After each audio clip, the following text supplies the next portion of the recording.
안녕하세요, 배틀 약사입니다. 자, 오늘은 비타민 D 그 두 번째 시간입니다. 전에 이제 비타민 D가 왜 필요하고 왜 우리나라 사람들이 굉장히 부족한지 이런 거에 대해서 말씀을 드렸었는데요. 그러면 비타민 D가 어떤 식으로 먹는 게 가장 좋은지, 또 비타민 D2와 D3가 있다는데, 뭐 식물성이 있고 동물성이 있다는데 어떻게 먹는 게 좋고, 우리 몸에서는 이 비타민 D가 어떤 작용들이 있는지에 대해서도 살펴보도록 하겠습니다. 내용이 좀 어려워질까봐 정리해달인 또 후르츠 여사님을 모셨습니다. 안녕하세요 여러분, 후르츠입니다.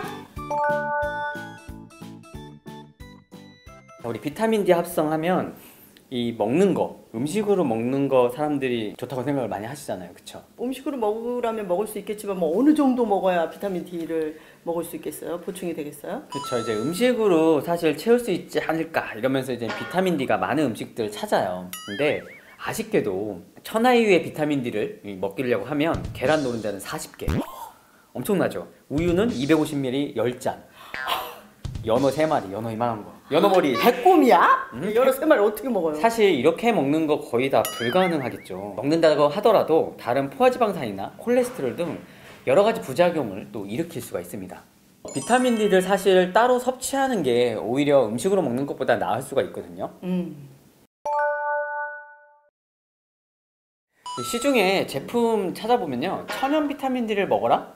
뭐 이런 내용들을 좀 찾아볼 수가 있어요. 그래서 왠지 뭐 식물성이다, 천연이다 이렇게 하면 뭔가 안전할 것 같고, 그렇지 않아요? 비타민 D. 천연이라고 하니까 아무래도 좀 관심이 더 많이 가죠.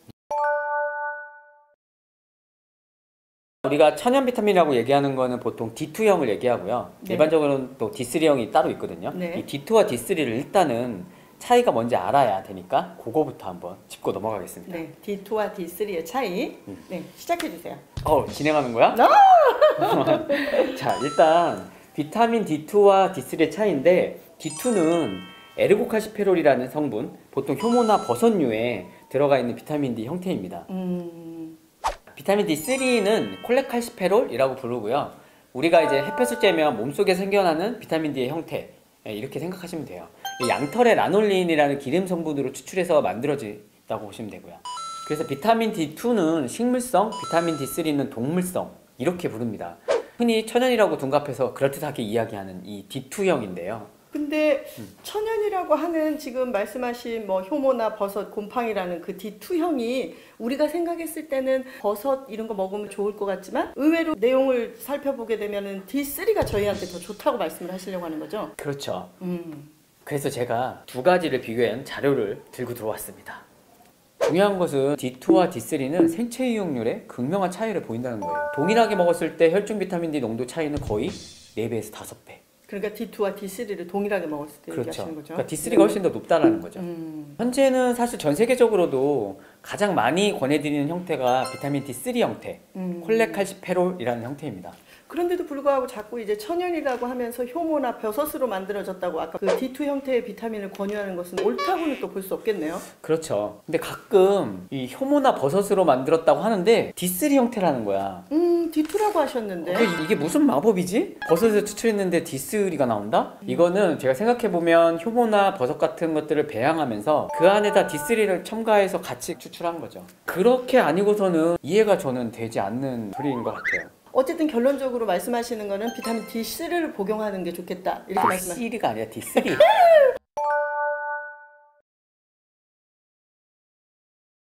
제 주변에는 또 비타민 D를 처방받아 먹는 분들이 있어요. 왠지 처방을 받으면 뭔가 좀 더 좋을 것 같고. 많은 분들이 이제 병원에서 막 처방을 받아가지고 드시기도 하거든요.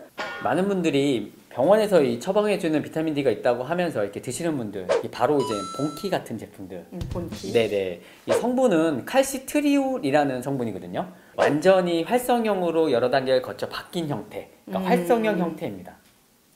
그럼 비타민 D를 먹으면 또 뭔가 몸속에서 바뀐다는 말씀이신 거잖아요. 그렇죠. 근데 쉽게 이해가 안 가긴 하거든요. 그러면 제가 비타민 D의 체내에서 어떻게 이용해서 바뀌는지 천천히 자세히 네, 설명드리겠습니다. 꼭 알려주세요. 먼저 그림 볼까요? 피부에는 이 콜레스테롤이 햇빛을 받아서 우리가 보충제로 먹는 D3 형태로 바뀌고 간으로 가서 간에서 한 번 더 중간형 활성형 형태로 바뀝니다. 그리고 얘가 다시 운반 단백질을 결합해서 신장으로 이동을 하는 거죠. 뭔가 계속 바뀌었네요. 그쵸. 여러 단계를 거쳐 가는 거예요. 네. 주로 비타민 D의 효능이 이제 칼슘 조절을 하는 것은 이 신장에서 활성형으로 바뀐 칼시트리올이라는 성분을 가지고 작용을 하게 되는 거죠. 네네. 이렇게 신장으로만 가서 바뀌어서 뼈나 이런 데 좋은 역할을 할까요, 비타민 D가? 비타민 D를 받아들이는 수용체는 신장뿐만 아니라 다른 여러 장기의 세포에서도 발견되고 있고, 세포 자체에서 신장처럼 스스로 활성형으로 바뀌면서 세포의 분화나 성장, 면역에 관련된다고 이미 많이 알려져 있습니다. 그럼 이렇게 어렵게 말고 쉽게 예를 들어주셔서 하시면 저희가 이해하기 쉬울 것 같아요. 예를 들면 이 건설 환자들은 처방 연고인 다이오베트를 처방을 해서 쓰잖아요. 이게 비타민 D 유도체 연고예요. 이유가 건설 환자의 각질 세포에서 비타민 D 수용체인 VDR이라는 것들이 발견을 했고, 비타민 D를 사용을 하니까 각질 세포에서 막 과증식되는 것들을 억제되더라, 이렇게 밝혀지면서 쓴 거죠. 그러니까 건선 환자의 비타민 D가 효과가 있었다는 거잖아요. 네네. 우리가 아는 건선은 그러니까 건조한 거 말고, 피부 이렇게 수분 없다 이런 그거 얘기가 말고 일종의 이제 피부 각질층이 과증식되고 습진이나 아토피처럼 그런 형태의 어떤 것들이 있어요. 물론 이제 특성이 있는데, 네. 이런 예에서 볼 수 있듯이 간에서 바뀐 이 중간 형태의 비타민 D가 신장이든 뭐 유방이든 피부의 각질 세포든 난소든 이런 데 가서 각자 세포 내에서 활성형으로 바뀌고, 또 비타민 수용체에 붙어가지고 이게 이제 유전자 전사를 한다고 하거든요. 필요한 것들을 막 만들어내는 여러 가지 작용들을 한다는 거예요. 효소라든지 단백질도 그렇고. 그래서 비타민 D를 전신에 다 작용하는 호르몬과 같다 생각하시면 나와요. 머리에서 발끝까지 작용을 그렇죠. 한다고 봐야 되네요. 네네. 이제 그런 내용들이 나온 이유가 바로 이 때문입니다. 아까 말씀하신 본키 그 최종 활성형이라는 거를 먹으면 더 좋은 게 아닌가요?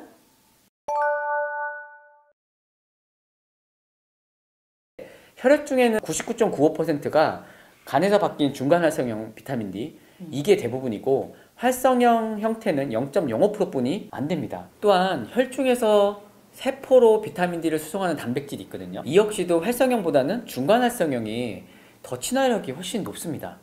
왜 그럴까도 한번 생각해 보세요. 왜 그럴까? 왜 그럴까? 몸에서는 뭔가 중간형이 더 많이 필요하다는 거 아닐까요? 그렇죠. 체내 다양한 여러 가지 세포들은 중간 활성 형태인 걸 받아들여서 스스로 필요할 때 변하길 원하는 겁니다. 그렇지 않다면 뭐 굳이 세포마다 활성형으로 바꾸는 효소를 세포 내에서 가지고 있을 필요가 없겠죠. 그렇겠죠. 어차피 그냥 활성형 신장에서 바꿔주면 받아들이면 되니까. 네네네. 그게 아니라는 거죠. 따라서 칼시트리올인 완전 활성형 형태의 본키 같은 제품들, 이런 것들을 먹는다고 해서 체내 비타민 D의 다양한 역할을 완벽히 다 커버할 수 있다, 이렇게 생각하면 안 될 것 같습니다. 그렇겠네요. 본키 성분의 활성형인 칼시트리올 형태는 혈액 내에서 일정하게 잘 조절되고 있거든요. 왜냐하면 칼슘 농도의 변화는 인체에 여러 가지 문제들을 일으킬 수가 있어서 항상성을 항상 유지하려고 하고 있거든요. 그래서 신장에 문제가 있어서 비타민 D를 세포에서 활성형으로 아예 못 바꾸는 분들 있잖아요. 이런 분들은 반드시 먹어야 되겠지만, 그냥 건강한 사람들이 활성형이니까 처방받아서 먹으니까 좋다고 먹는 것은 맞지 않다. 그러니까 정확히 말씀하시면 결론은 신장이 안 좋은 사람들을 빼고는 완전히 활성형으로 바뀌기 전인 중간 활성형 형태인 D3 형태를 먹어라, 이거 말씀이시죠? 그렇죠. 간에서 중간 형태로 바뀌기 전에 D3 형태, 콜레카시페롤 형태. 네.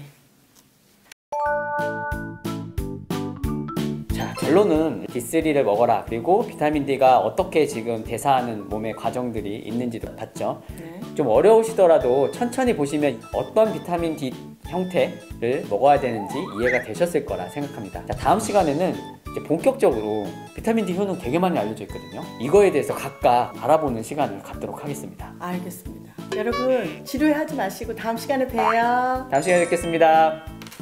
혹시 상담하고 싶거나 궁금하신 거 있으시면 저희 네이버 블로그에서 문의 주시면 제가 직접 답글 달아드리니까 네이버 블로그에서 꼭 문의 주세요.